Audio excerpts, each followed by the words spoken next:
Most men are weak, and they don't even know it.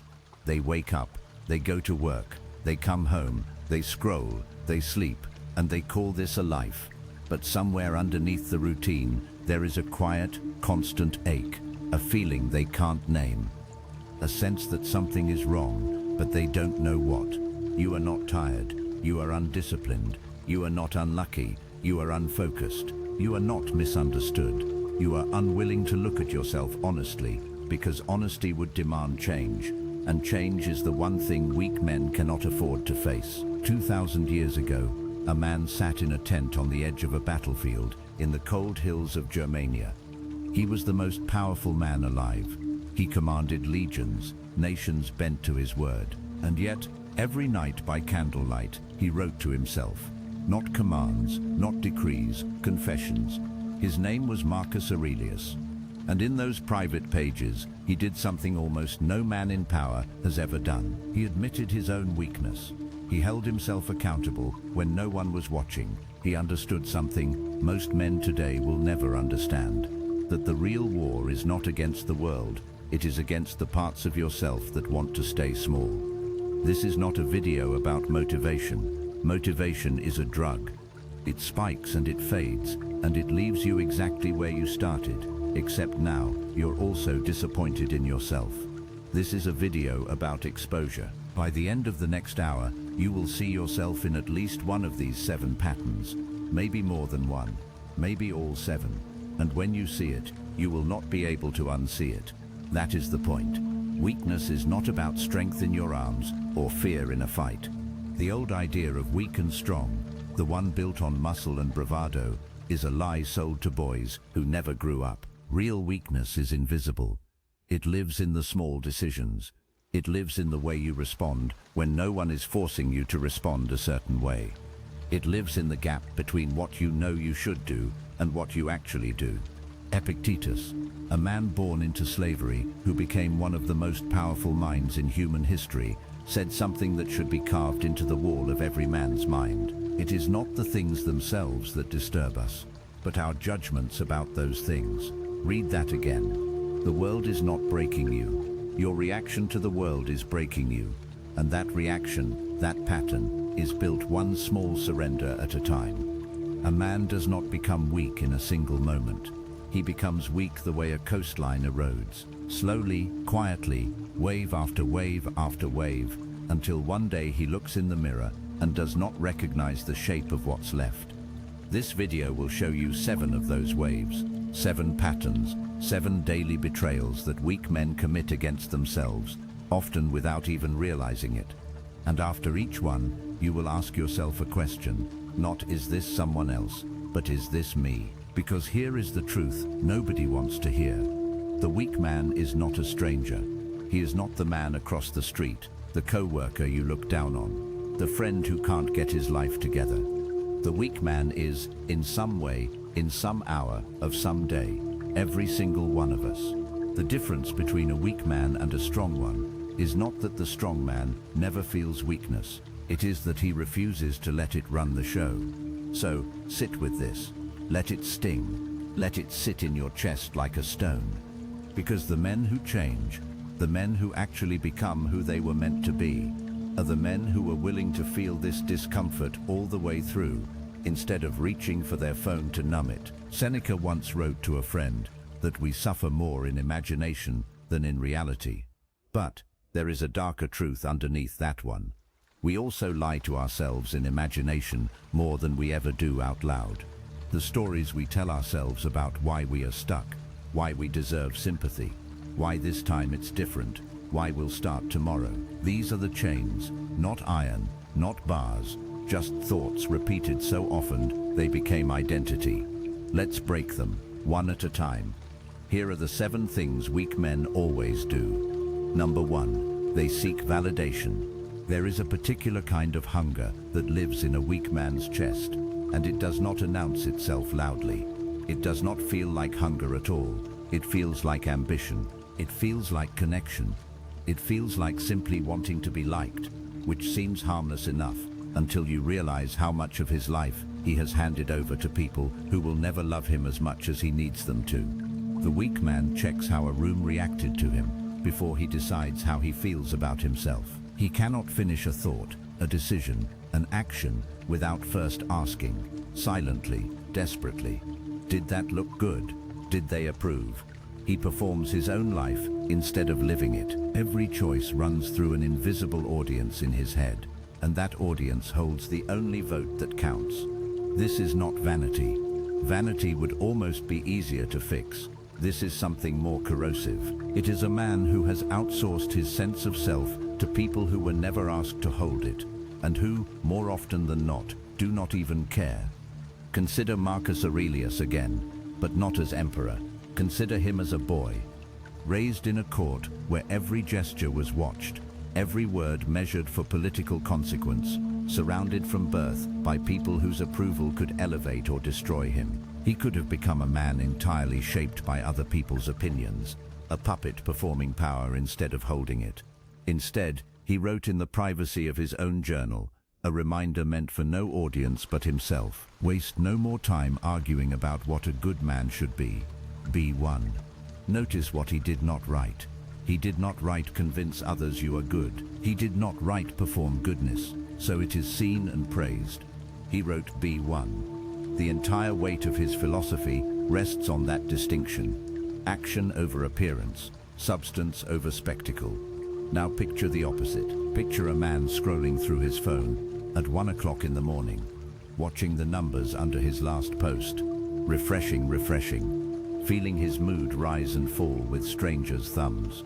He has built nothing. He has simply broadcast himself, waiting for the world to tell him he matters. And when the world doesn't respond the way he hoped, something in him collapses because his entire architecture of self-worth was built on a foundation that was never his to control. This is the psychological trap. The weak man believes that if enough people validate him, the ache inside will finally go quiet. But the ache is never about the people.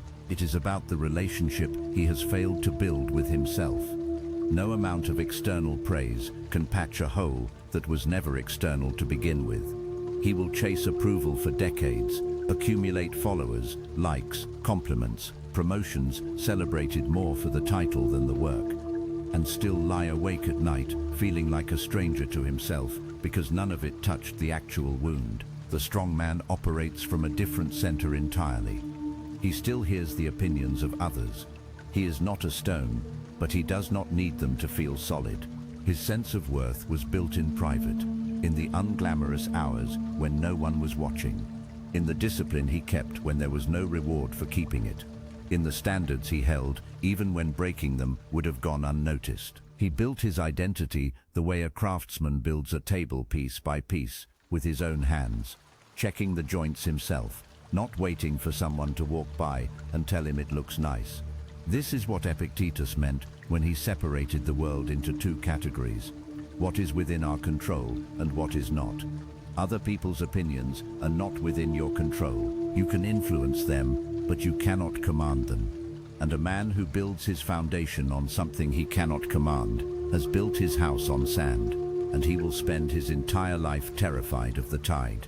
The validation seeker is always one bad review, one cold shoulder, one unanswered message away from a crisis, because his entire sense of self is rented, not owned. Ask yourself honestly, in this exact moment, when was the last time you made a decision and didn't care even a little what someone else would think of it?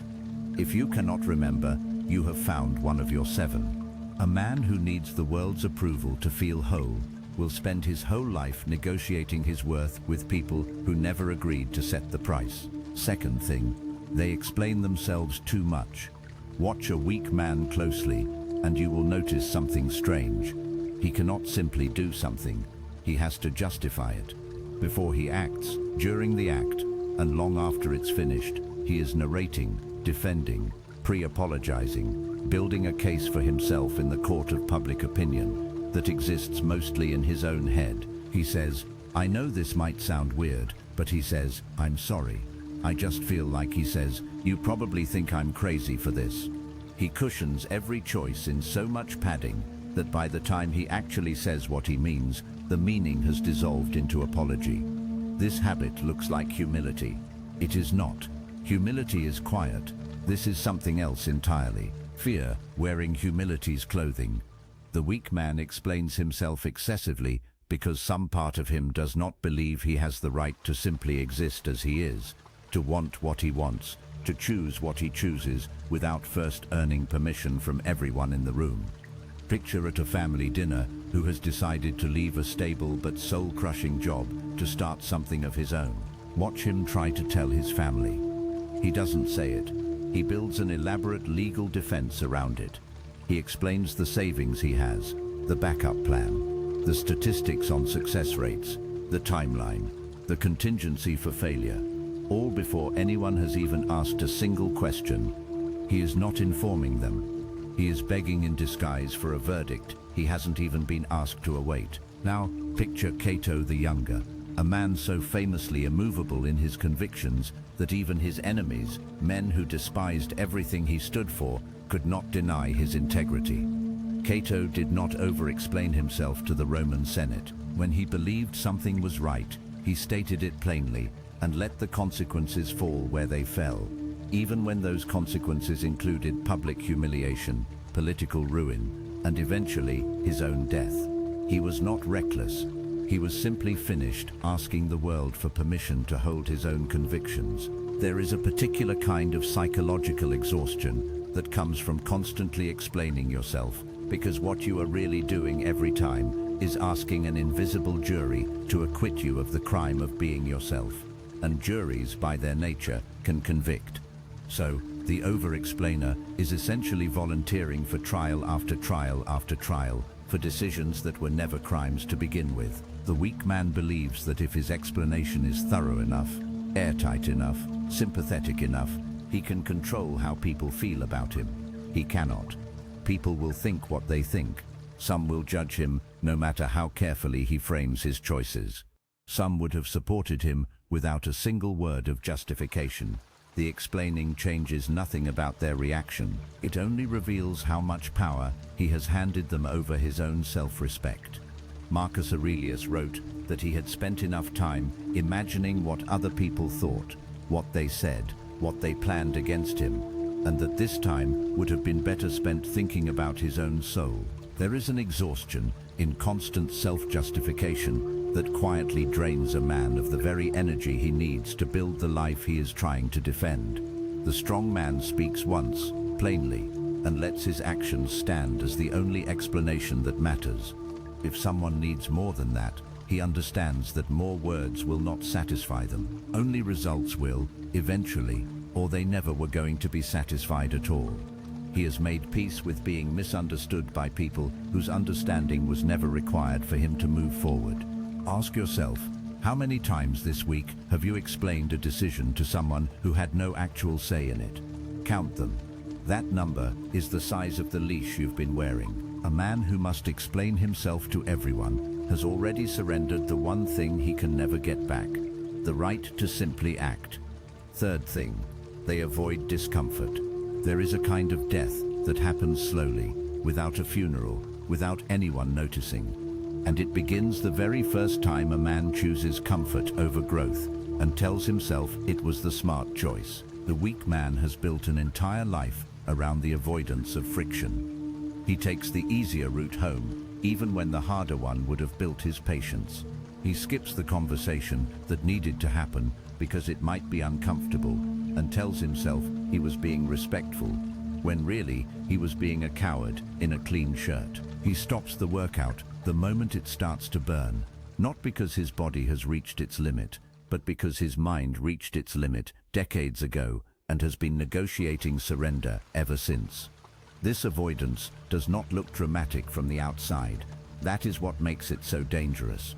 It looks like a man simply living a normal, modest, manageable life. But underneath that modesty is a quiet agreement he made with himself long ago. I will not push past what is easy.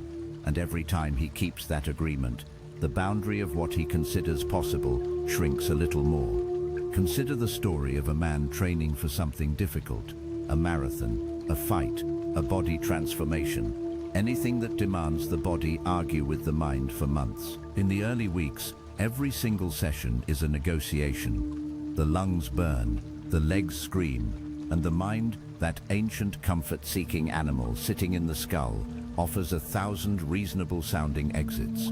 You can stop today and start fresh tomorrow. This pace is unsustainable. You're not built for this. Most men listen to that voice because the voice sounds like wisdom. It is not wisdom. It is the oldest trick in the human mind, dressed up as self-care. Seneca wrote that the comfortable life is fertile ground for vice, that a soul lulled into too much ease becomes the soil where weakness grows roots deepest. He did not say this from outside the experience. He lived through immense wealth, exile, and eventually a forced death sentence under Nero. And through all of it, he maintained that the man who has never been tested does not know what he is made of. And worse, he will find out at the worst possible moment, when the testing is no longer optional. This is the trap of comfort. It feels like safety, but it is actually a delay of a bill that will eventually come due, usually with interest. The man who never trains discomfort in small doses, who never sits with difficulty on purpose, will meet it eventually anyway, in a hospital room, in a layoff, in a divorce, in a death. And he will meet it with a mind that has spent 30 years practicing only retreat. The psychological pattern underneath comfort avoidance is simple and brutal. Every time you choose ease over difficulty, you are training your brain that discomfort equals danger, and danger must be avoided at all costs. You are building session by session, decision by decision, a nervous system that panics at the first sign of resistance. This is why so many men flinch, not just at physical hardship, but at hard conversations, hard truths, hard decisions about their own lives. The avoidance becomes a reflex that touches everything. The strong man does something almost unnatural by comparison. He seeks out discomfort deliberately, not because he enjoys suffering, but because he understands that comfort and growth cannot occupy the same room at the same time. He takes the cold shower, not because it feels good in the moment, but because the moment he steps in is the moment his mind tries to negotiate, and the moment he stays is the moment he proves to himself, not to anyone watching, that his decisions are no longer hostage to his impulses. This is what the Stoics called training the will. Not training the body for show, but training the part of the mind that decides whether to stop or continue, because that part of the mind, once strengthened, applies itself to every domain of life. The man who can sit through one more uncomfortable minute in the gym becomes the man who can sit through one more uncomfortable minute in a negotiation, in a confrontation, in a moment of grief. Ask yourself, what is the last hard thing you chose, not because you had to, but because you decided to? If the answer takes too long to find, you have located another one. Comfort is not the reward at the end of a hard life. It is the trap at the beginning of a wasted one. Fourth thing, they blame others. There is a sound a weak man makes more often than he realizes, and it is not loud, but it is constant like a low hum underneath everything he says. The sound is the word but. I would have succeeded, but I would have left, but I would have changed. But and after that but comes a name, a circumstance, a system, a person who is not in the room to defend themselves, because blame always speaks loudest to an empty chair. Blame is seductive because it offers something validation and discomfort avoidance cannot.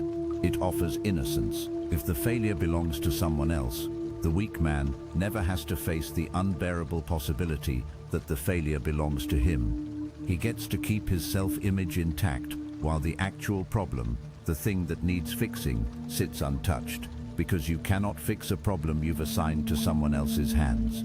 Picture a man who has been passed over for a promotion 3 times. Each time he has a story ready.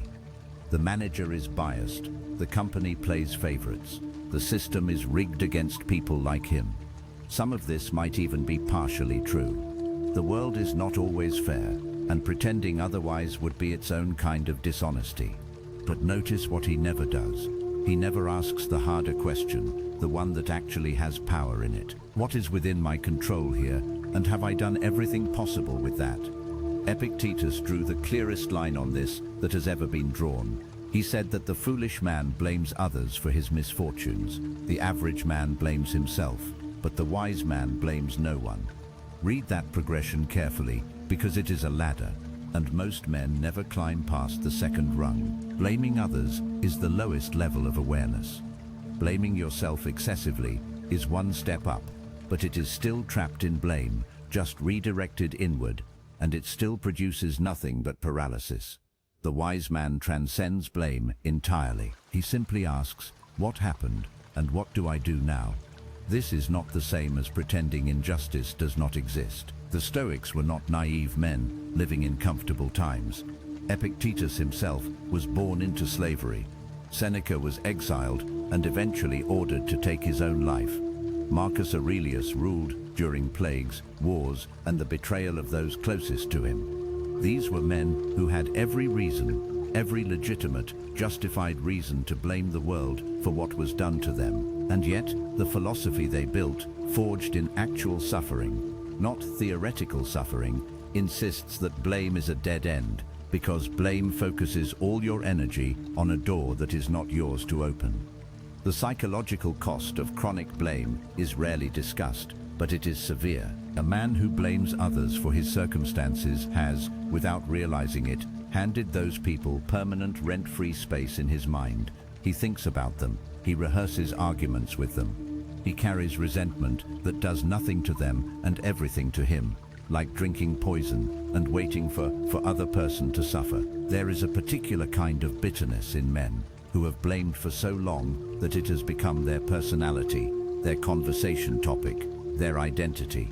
They are still, in their own minds, 20 years old, wronged by a parent, a partner, a boss, a betrayal. And every year that passes without addressing it does not heal the wound. It just makes the wound the loudest room in the house. The strong man asks a different question entirely. And it is a brutal question, one most men avoid because the answer is rarely comfortable.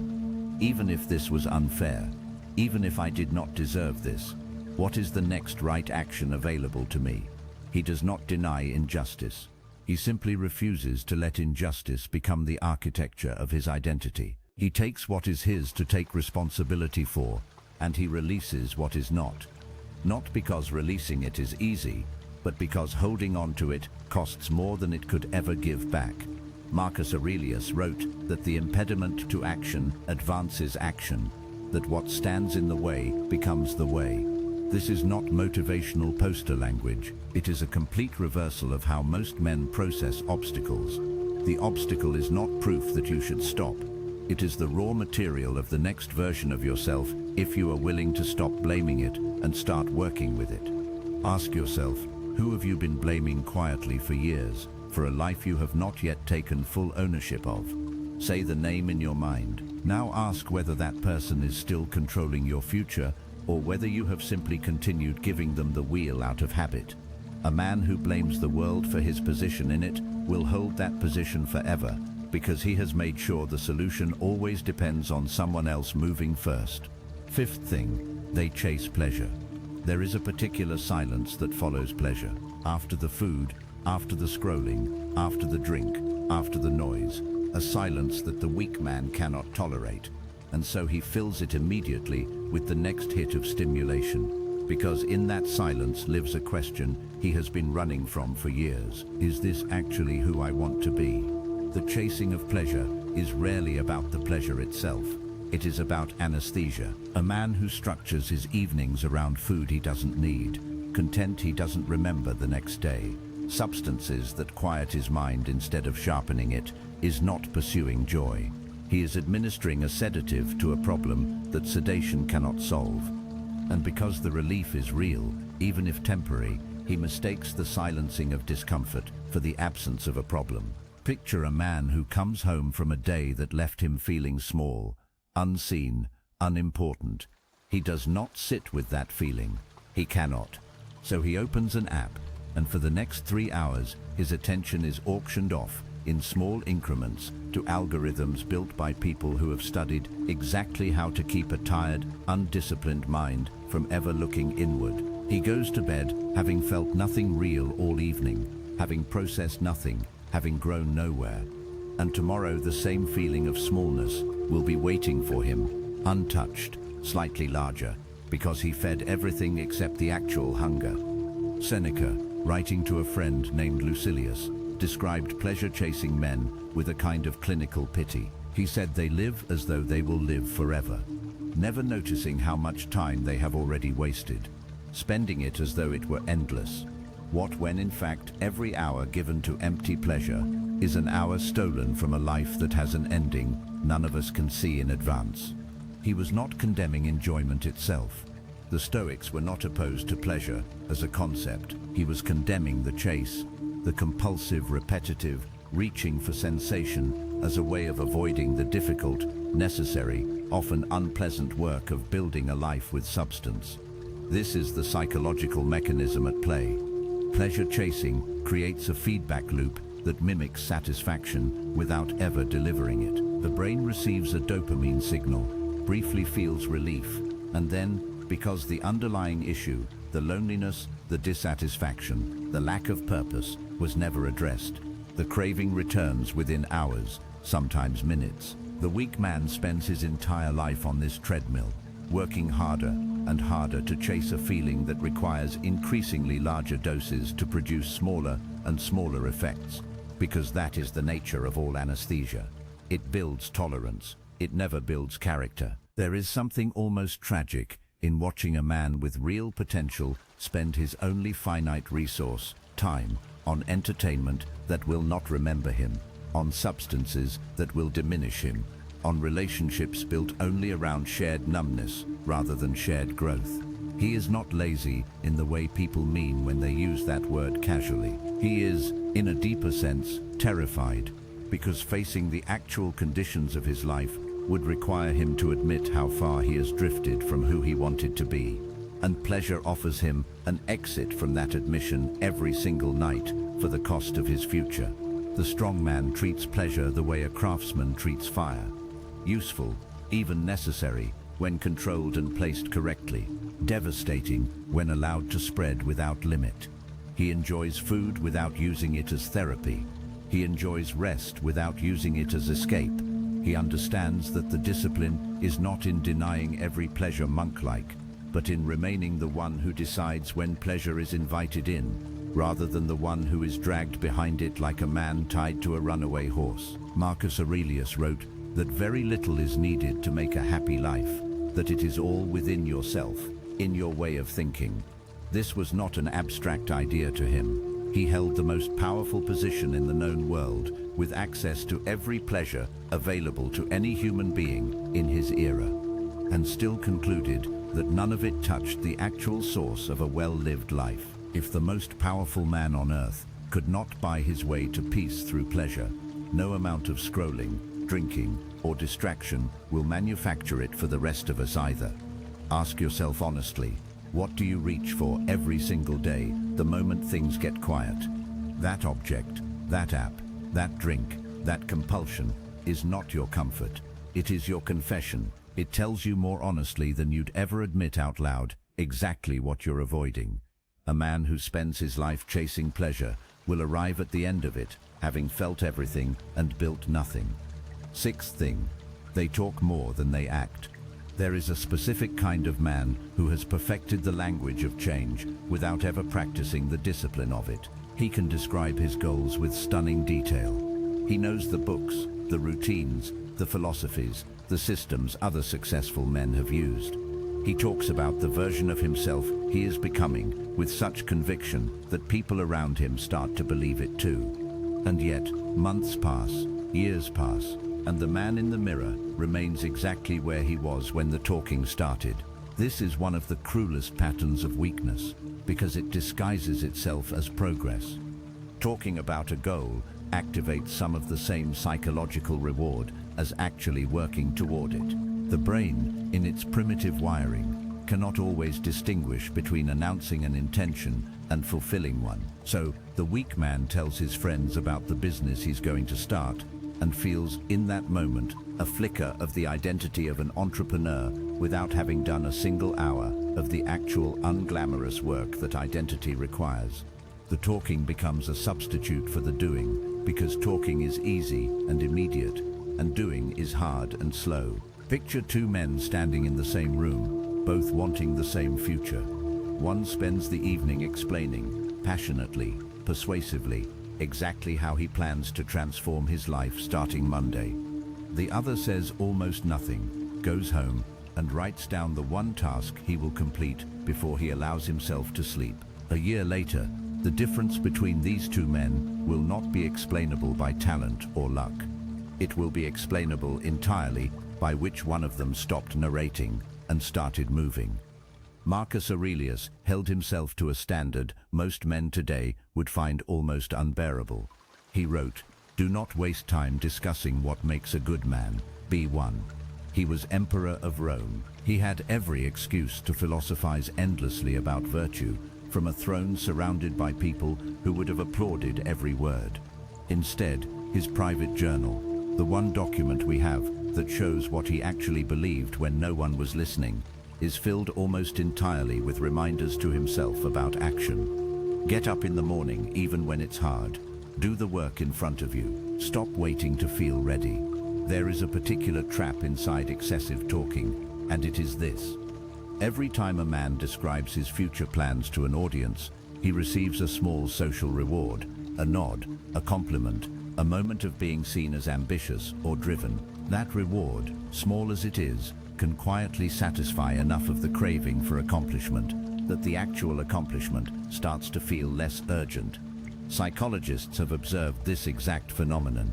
People who announce their goals publicly are sometimes less likely to achieve them because the announcement itself delivered some of the emotional payoff the achievement was supposed to provide. This explains why so many men can speak with total fluency about discipline, about stoicism, about self-mastery, while their actual lives remain undisciplined, reactive, and stalled. Knowledge of a path is not the same as walking it. A man can recite every principle Epictetus ever wrote and still flinch at the first uncomfortable phone call he needs to make. The philosophy was never meant to be recited. It was meant to be lived in the unglamorous, unwitnessed minutes that make up the actual architecture of a life. The strong man understands something the talker does not. That action, even small action, carries a kind of evidence that words never will. He does not need to announce the version of himself he is building, because he is too busy building him. When he does speak about his goals, it is sparse, specific, and almost always followed immediately by movement, because for him, speech is not a substitute for the work.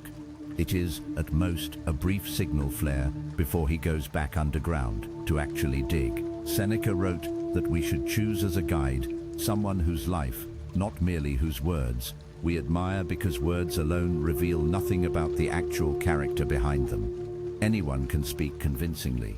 Far fewer can act consistently. The gap between those two abilities is where most men's potential quietly goes to die. Ask yourself, in the last 30 days, how many times have you described a change you're going to make versus how many times you actually made one? If the first number dwarfs the second, you have found one of the most common patterns of all. A man who talks about the mountain his whole life will die at its base, while the man who said nothing was already standing at the summit. Seventh thing, they fear judgment. Of all 7 patterns, this is the root from which most of the others grow. Underneath the validation seeking, underneath the over-explaining, underneath even some of the pleasure chasing, sits a single ancient fear. The fear of being seen, judged, and found lacking. It is, in many ways, the oldest fear a human being can carry. Older than the fear of death itself, because being cast out of the group once meant death for thousands of years of human history. And the nervous system has not forgotten that lesson, even though the stakes have changed completely.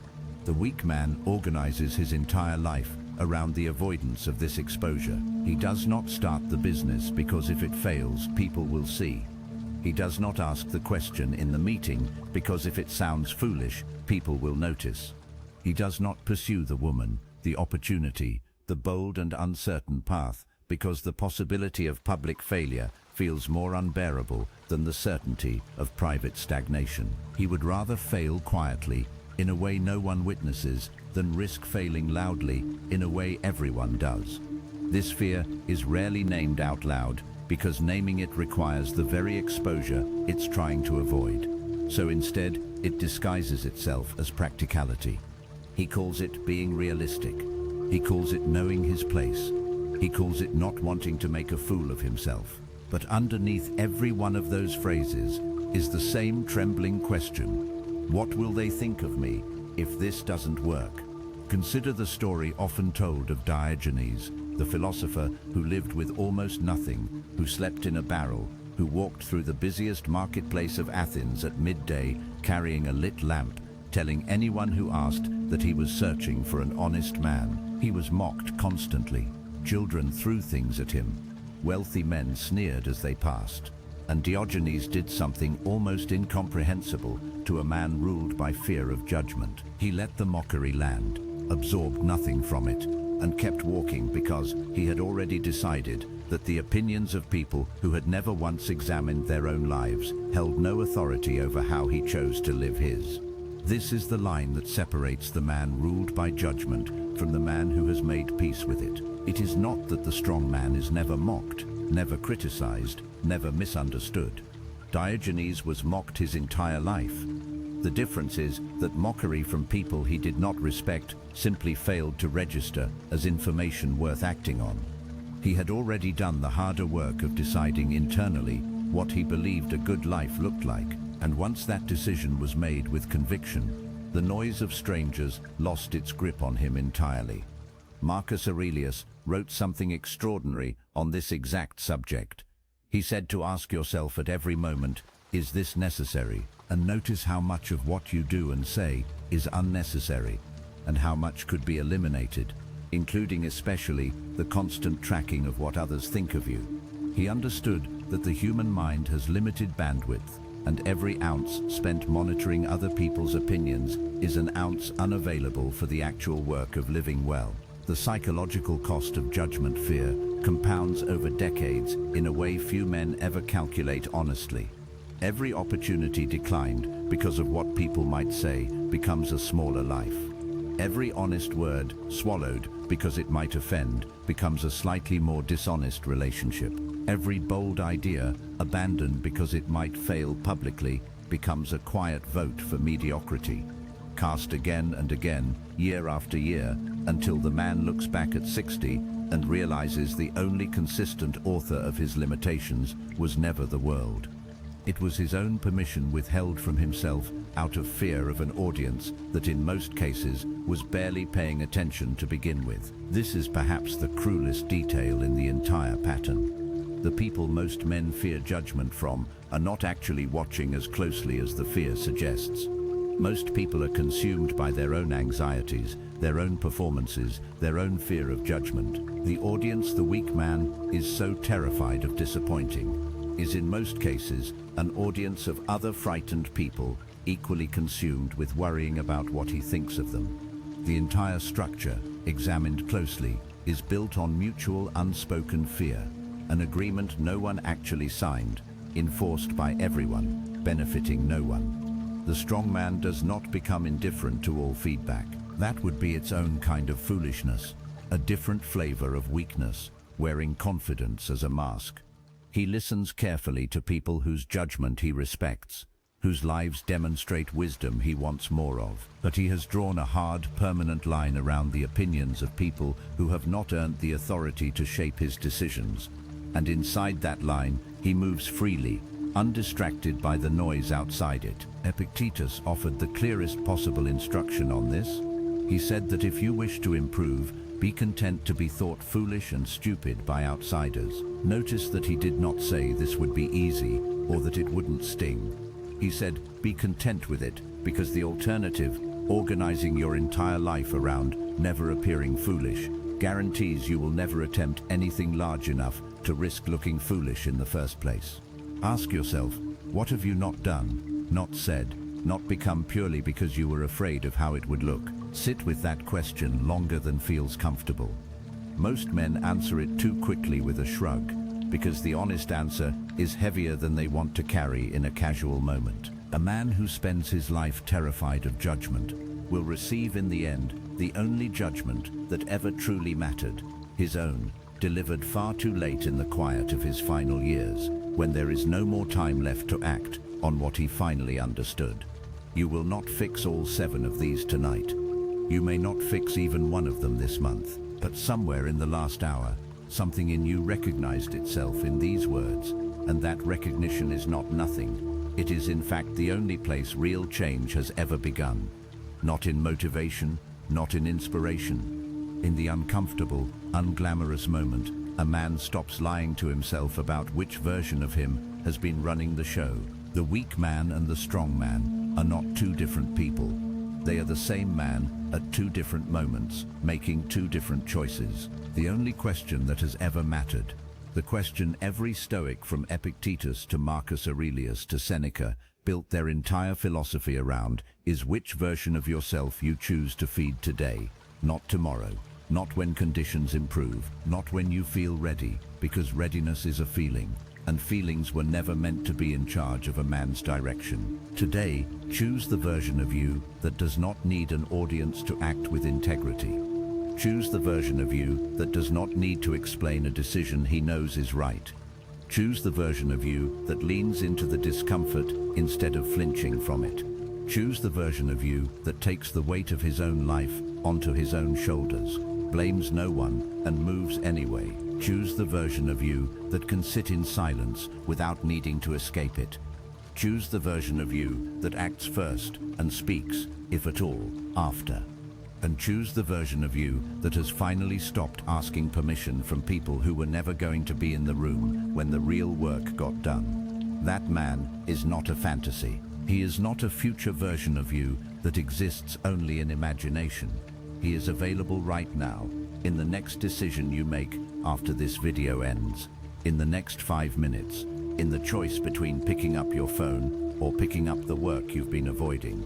The Stoics did not believe in waiting for the perfect moment to become who you were meant to be. They believed the moment you are in, exactly as uncomfortable, exactly as inconvenient as it is the only moment you will ever actually have. So, stand up, not someday, now. Because the weak man waits for a sign, the strong man becomes one.